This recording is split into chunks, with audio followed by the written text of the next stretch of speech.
Sempre que eu abro uma caixinha de perguntas lá no Instagram, eu sempre recebo a pergunta de como iniciar os estudos, como organizar os meus estudos para aprender sobre análise de dados. Então, nesse vídeo eu vou passar aqui algumas dicas para quem está começando a aprofundar os seus estudos nessa área e está se sentindo aí meio perdido, não sabe muito bem por onde começar. Bom, pessoal, eu separei aqui algumas dicas de algumas coisas que eu fiz quando comecei a estudar sobre análise de dados há 4 anos atrás, que foi quando eu fiz a minha transição de carreira. E são algumas dicas que vão além do óbvio do que deve ser estudada em si. Inclusive lá no Instagram eu tô sempre falando, né, sobre quais temas, quais tópicos são importantes para você aprender aí relacionado à análise de dados, mas tem algumas outras coisinhas que eu acho que podem ajudar também a você definir ali uma meta, definir um tempo para você estudar, para você se dedicar a esse assunto. A primeira coisa é justamente relacionada à meta, né, ao objetivo.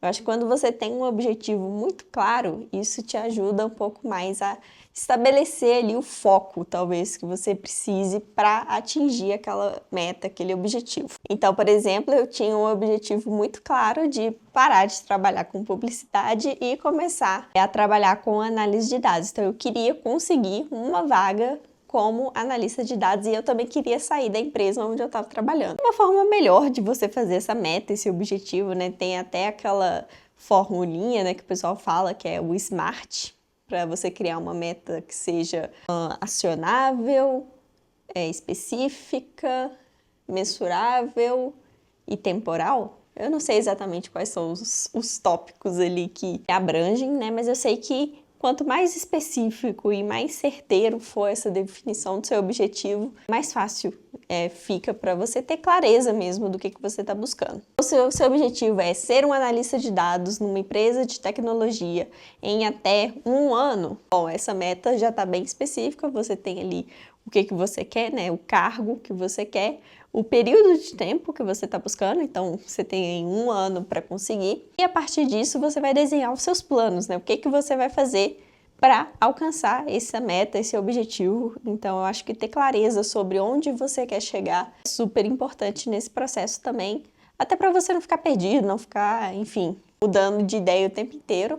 Outra coisa que eu coloquei aqui é você definir um horário específico para os seus estudos. Isso aqui eu acho que é muito importante para justamente você não ficar se distraindo com outras coisas ou priorizando outras coisas. Se você definir ali um horário certinho para se dedicar aos estudos, isso facilita bastante as coisas. Então, novamente me colocando de exemplo, lá quando eu comecei a fazer minha transição de carreira, em 2021, então ainda estava ali meio que na pandemia, eu já trabalhava remoto, e eu morava com os meus pais ainda, então, e eu não tenho filhos, tá? E facilitou e fez com que eu tivesse muito tempo disponível para me dedicar aos estudos. Então eu tinha mais ou menos umas 4 horas por dia para me dedicar aos estudos, e eu estudava ali um pouquinho pela manhã, antes de começar o meu trabalho, e principalmente à noite ali, depois das 6 horas, quando eu terminava de trabalhar, que era onde eu consumia ali alguns cursos, fazia as anotações, fazia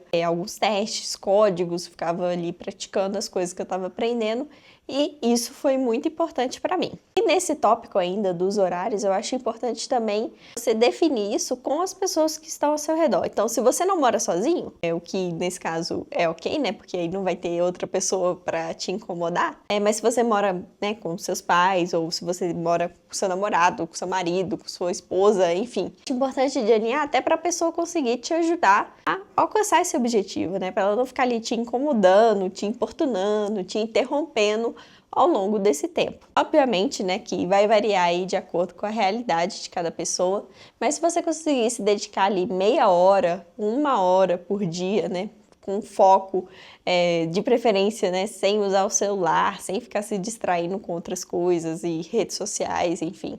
Isso também é muito importante e eu tenho certeza que aos pouquinhos você vai criando esse novo hábito que vai te ajudar bastante a atingir aí o seu objetivo. Outra coisa quando a gente fala de estudos é definir qual que é o melhor formato para você. Como você consegue aprender um conteúdo? Você é uma pessoa que gosta mais de ler? Ou de repente você é uma pessoa que aprende mais quando você está em grupo, quando você está com outras pessoas? Ou então não, você até aprende bem sozinho, só que você precisa de um conteúdo estruturado, assim, você não vai ser a pessoa que vai ficar pensando muito, vai ficar buscando de fontes soltas, você prefere ir em um lugar que tenha tudo que você precisa. Enfim, isso são pontos a se pensar, até porque o formato de conteúdo também vai definir ali se você vai ter ou não aderência àquilo, né? É muito mais fácil você aprender sobre algo quando tá num formato que faz mais sentido para você, que você tem mais facilidade. Não adianta muito você querer estudar tudo lendo livros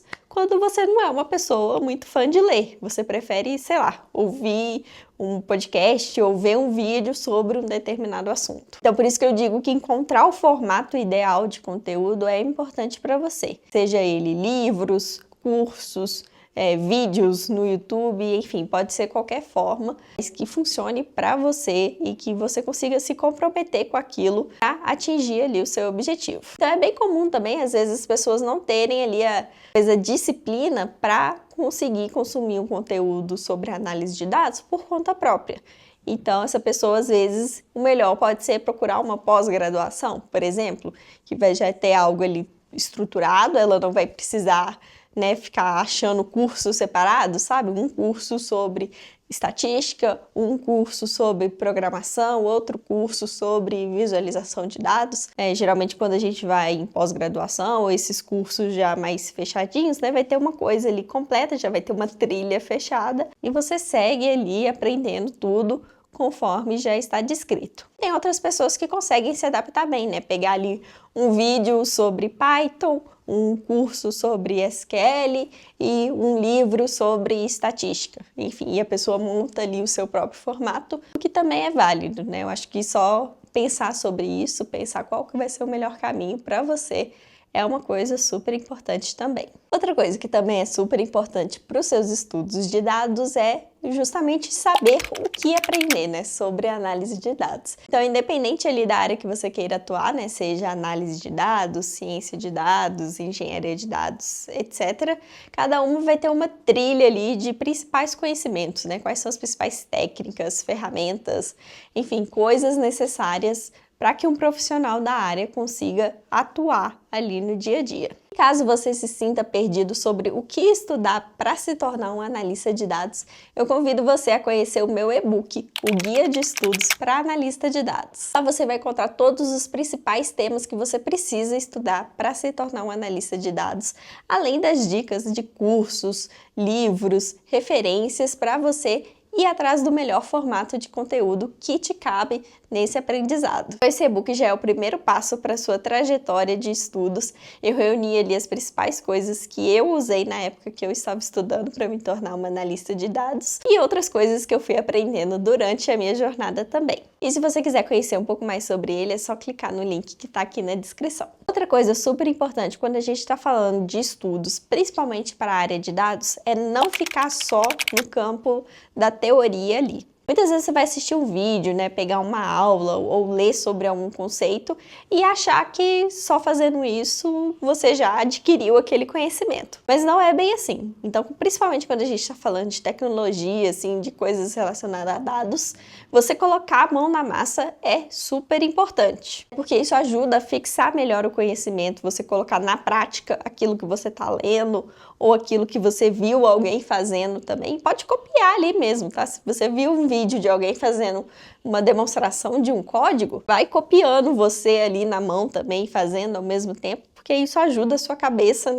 a fixar melhor aquele conteúdo. Não adianta achar, gente, que só assistindo o vídeo de vendo alguém programando vai fazer com que você saiba programar também, viu? Então não tenha um aprendizado passivo, coloque em prática tudo aquilo que você está aprendendo para assim você conseguir assimilar melhor as informações. E uma última dica é que às vezes a melhor forma de você saber se você está aprendendo ou não sobre um determinado assunto é tentar ensinar sobre aquilo para outra pessoa. Então, às vezes, você pode chamar alguém, um namorado, um amigo, enfim, qualquer pessoa que possa te ouvir sobre um determinado tema para você tentar explicar para ela sobre aquele conceito que você está aprendendo. Isso é uma forma de você falar em voz alta, né, e tentar articular melhor tudo aquilo que está na sua cabeça e se você consegue, de fato, expressar aquilo bem o suficiente para que outra pessoa entenda. Isso é uma ótima forma de medir ali a qualidade do quão profundo ou quão bem você sabe sobre um determinado assunto. Outra dica também é você escrever sobre esses temas, né? Seja no LinkedIn ou num blog pessoal, tipo no Medium. Você pode ir registrando ali os seus aprendizados,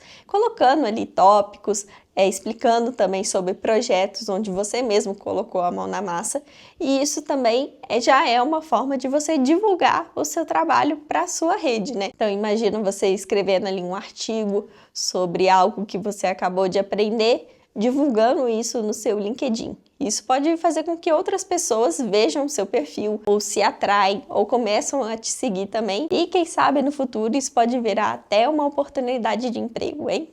Então fique esperto e comece ali a divulgar também e compartilhar os seus conhecimentos. Enfim, pessoal, essas foram algumas dicas de como você pode iniciar a sua jornada de estudos sobre análise de dados. Eu espero que esse vídeo possa ter te ajudado a clarear aí um pouco mais as ideias e a definir melhor o seu objetivo. E se você gostou do vídeo, não esqueça de deixar o seu like e se inscrever aqui no canal, que sempre tem conteúdos novos sobre estudo, trabalho, análise de dados e transição de carreira. É isso, eu vejo vocês no próximo vídeo.